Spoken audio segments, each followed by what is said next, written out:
Very much. That was a very stimulating morning. And later on, we'll be moving over to the sociological kind of view. But this morning was certainly deep into the psychology, and we've more to go with that. And so we thought it'd be nice to have this panel discussion. First of all, I want to hear Marcus and Sue's, positions on the limits of psychotherapy, which I don't think gets highlighted enough. And certainly, arguably, people are more and more starting, especially in this world where we are really in the harsher end of psychology and psychological disruption. Many, I think, parents are realizing there are significant limits to psychotherapy, and what do we do then? Where are we then? So the idea of this panel discussion is kind of bring some awareness to the limits without any attempt of kind of falling into some sort of hubristic idea that psychology sets us all free. And because sadly it doesn't. And secondly, we really encourage Q&A because there hasn't been much opportunity for Q&A, so we'd like to make the bulk of this session really questions from the audience, especially for Marcus and Sue, who both gave brilliant presentations. So maybe I'll start off, Marcus, with yourself, and you can tell us what you think about the limitations of psychotherapy. Well, people contact us in a desperate state, and, in a way, we're sort of wanting to temper the sort of expectation that we've got some sort of magic solution. We don't. And that's extremely painful, for us to realise the limits of our capacities, but also for the parents who are terribly worried that, damage is going to be done, and sometimes it does get done, and can't you do something about it? So you're trying to sort of create a sort of sober environment and sort of temper some of those expectations. And that's extremely painful. And the other thing is the sort of moral injury with which parents obviously contact us, and this thing that Stephen highlighted about the problem of betrayal, which we all struggle with. Parents have been really betrayed by mental health services. Sue and I did a webinar a long time ago with a group of parents who got really angry with us, saying, "Why haven't you done more?" And yeah, I've been proud to be a mental health practitioner for a long time. It's my love and my work. But really, this has been a terrible episode in mental health practice. And we've been here before. People tend to sort of want to believe the authority of the professionals. And so parents contact us who are very, well qualified, professors of this, that, and the other. But when it comes to the difficulty of dealing with their kid, they sort of hand over responsibility to the authorities, and then they start to think, actually, what is going on here? We're worried about the direction of travel. And as Sue mentioned in her talk, they don't feel they've got the authority to actually go, do you know what, this all sounds a bit dodgy. But as I say, mental health practice, because of our limits, sometimes I feel, if you've been in mental health for long enough, you realise that from time to time, the sort of limits of our craft pushes us into some manic idea that we've got the solution. Lobotomies in the 1950s, 20,000 were done in Great Britain. Last year, there were none. Why? Lobotomies were a desperate attempt to create a cure for very ill people based on no evidence whatsoever. I trained in an asylum.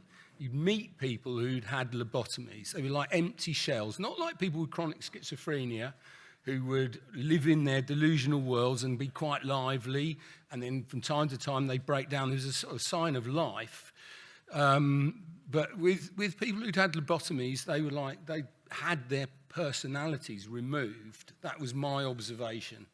So psychiatry's got a track record of getting behind sort of desperate solutions, no evidence, and that often involve a sort of overvalued idea about what psychiatry can do. I think, again, I think Stephen mentioned this. You know, we're sort of limited. So, but this is a painful situation for parents to be presented with a sort of feeling of betrayal. You can't trust the authorities. Then comes to us, Marcus and Sue Evans, can you do something? We're in a desperate state. And you say, well, we'll see what we can do. But, you know, no guarantees. And, you know, we all want to protect our children from damage and doing damaging things. But as Sue said, sometimes we're having to live with the fact that, you know, we do the best we can. So that's a rather sober start. Yeah. Can I take up on what you just said there? When somebody comes to us and the desperation is emanating from them, and our instinct, because our job is to work with distress and despair, and our instinct is to say, we'll see what we can do. And yet I thought there was a kind of a beautiful moment in Sue's presentation when you kind of became tearful about what is facing parents and the kind of anguish. I think it came across the entire room for a moment of, oh God, this is beyond us in a way. And it's a very counterintuitive moment for a psychotherapist to say, I can see your desperation is phenomenal, and I also work in this field where it's psychological distress manifesting, and yet my seeing what I can do is actually incredibly limited, and to kind of have the humility to say, I'm limited in what I can do in this position.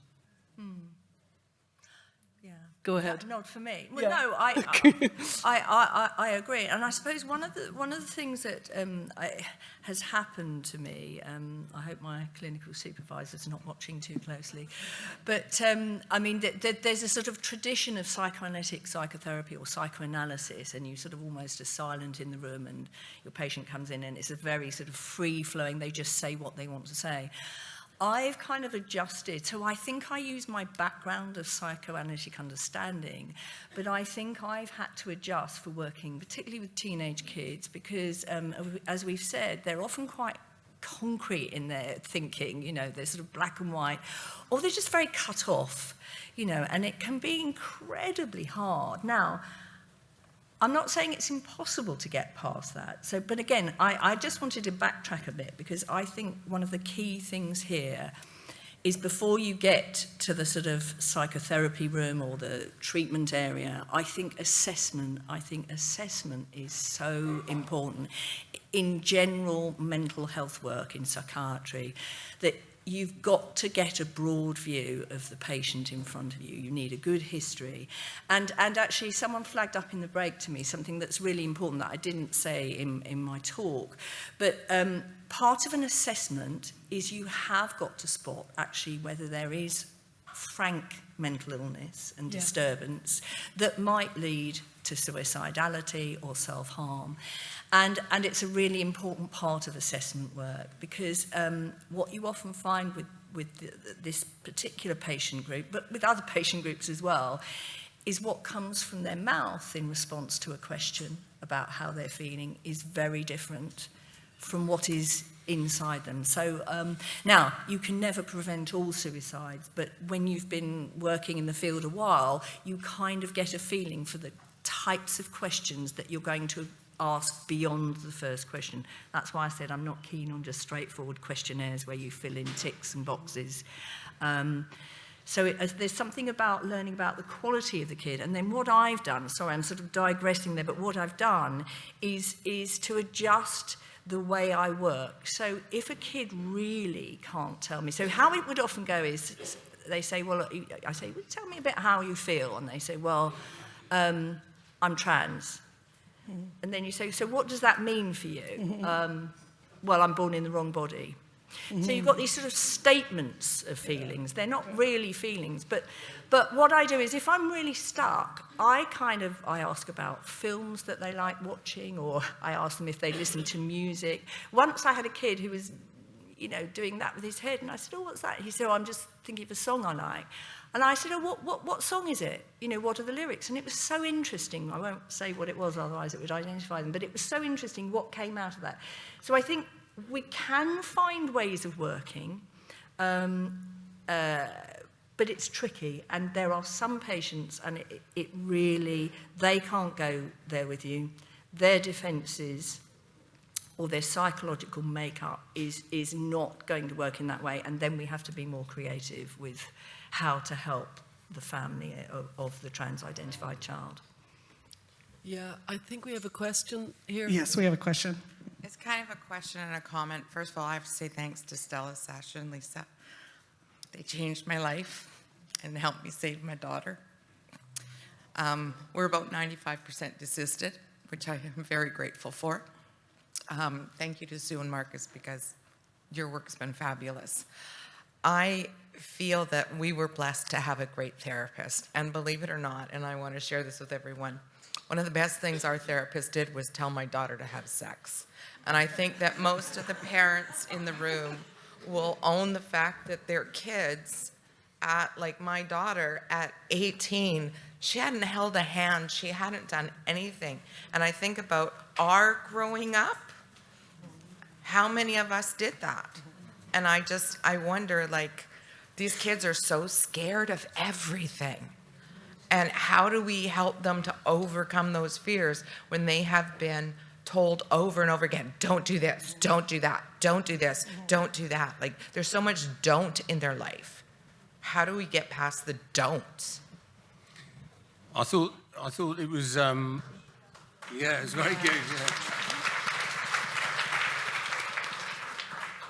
I want to balance up that sort of sobering opening remark about the limits of psychotherapy. I thought, we need to sort of get our feet on the ground. But I thought Stephen, in his talk, emphasised about the sort of confidence about the future and thinking about the future. And I think that's very much related to your point. Parenting, is a bit about. It's been a sort of. We go back. Who wrote that book about the sort of, we're living in a generation of anxiety, and somehow the sort of capacity to have faith that we can manage difficult things. Sue also mentioned it in her talk, and that's basically what parenting is about, isn't it? Having the faith, saying, doing that and this, that might not work out, but actually having sex, it's sort of all right. In fact, you might enjoy it.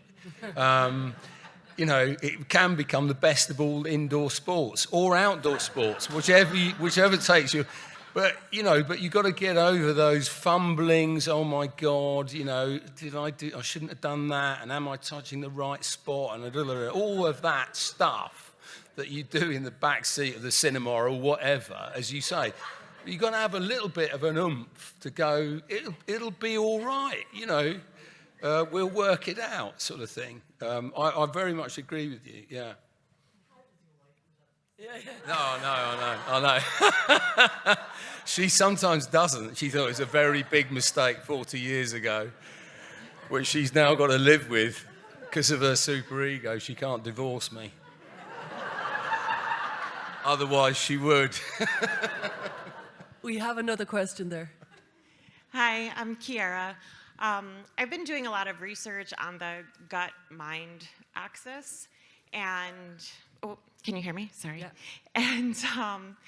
And I'm not saying we're going to solve the mental health crisis with vitamins, but just for instance, like a B12 deficiency can lead to depression, anxiety, numbness and tingling in the limbs. Magnesium deficiency can cause insomnia and muscle pains. And probiotics have been proven to be able to treat anxiety and depression. So I'm just curious, especially the American diet is so depleted. And I'm curious, like, if any of you incorporate, like, questions about diet or nutritional advice or anything, because I think that when the gut's dysregulated, the mind's dysregulated, so we're not gonna fix all the people when they're eating like crap.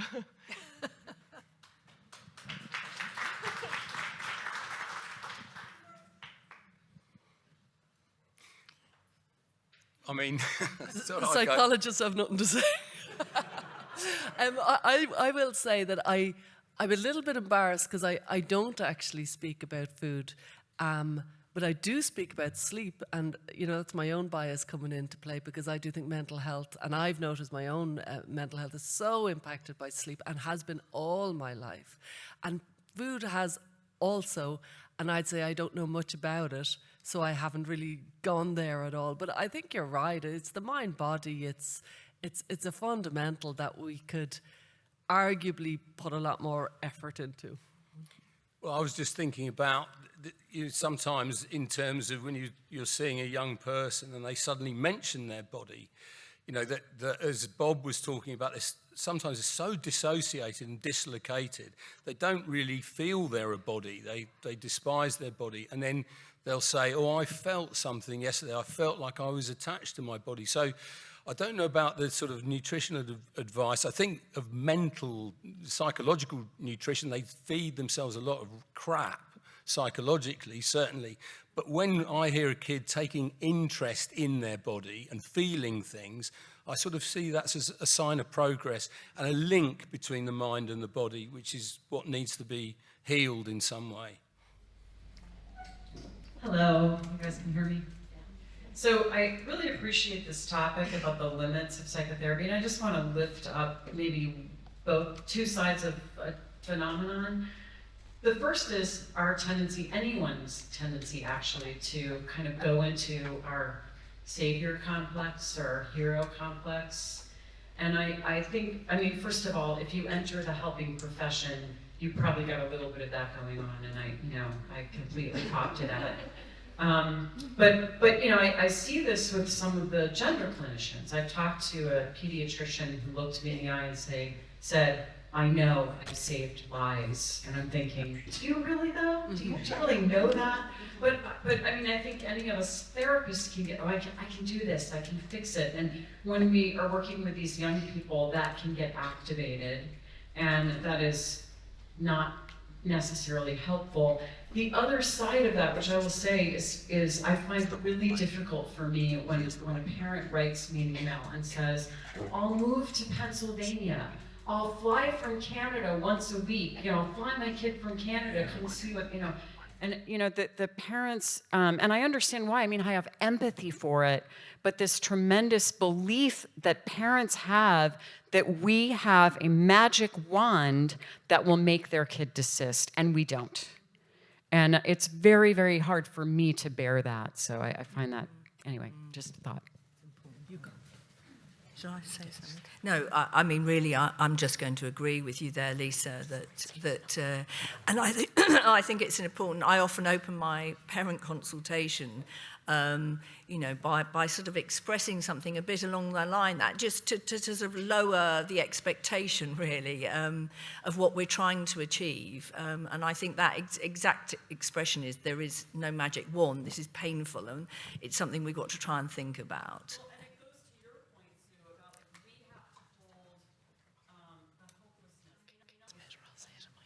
So, I don't know if people would have picked that up. What Lisa was saying is that, that idea about that we have to hold on to the hopelessness, that there might not be a solution. But I think it's one of the things, conversely, isn't it, when we're thinking about W path down the way. And I think one of the things that I noticed when I worked at the GIDS service at the Tavistock is that in some ways it's easier to affirm and to put someone on a path, because you just think, oh, here's the answer, this is what people are. And this is why I think the younger clinicians at the Tavistock were so susceptible to just being groomed into behaving in this way and passing the young kids on quite quickly, was because it's much less difficult to do that than to sit with a young kid who literally can give you a headache because the thinking is so concrete. And you're working so hard. I often come out and I think I feel flushed and my head is thumping because you're trying so hard to get in touch with their sort of psychological state, to tune into something. And it's incredibly difficult work, actually. And I think there are levels that we can help train sort of less experienced mental health practitioners at. But I suppose the topic of the discussion is, does it have to be psychotherapy? I don't think it does. But I kind of think we can take people to a better place, or a more informed place, a more sort of knowing place in stages sometimes.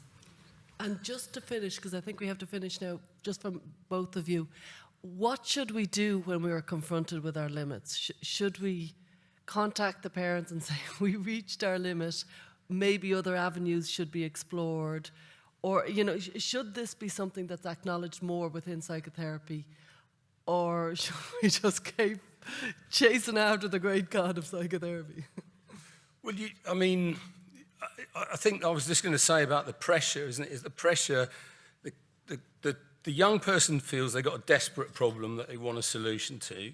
The parents are then under pressure. So everyone's under pressure, and you do get, you know, the young psychologist in the GIDS service who's just saying, well, I don't want to stand against that.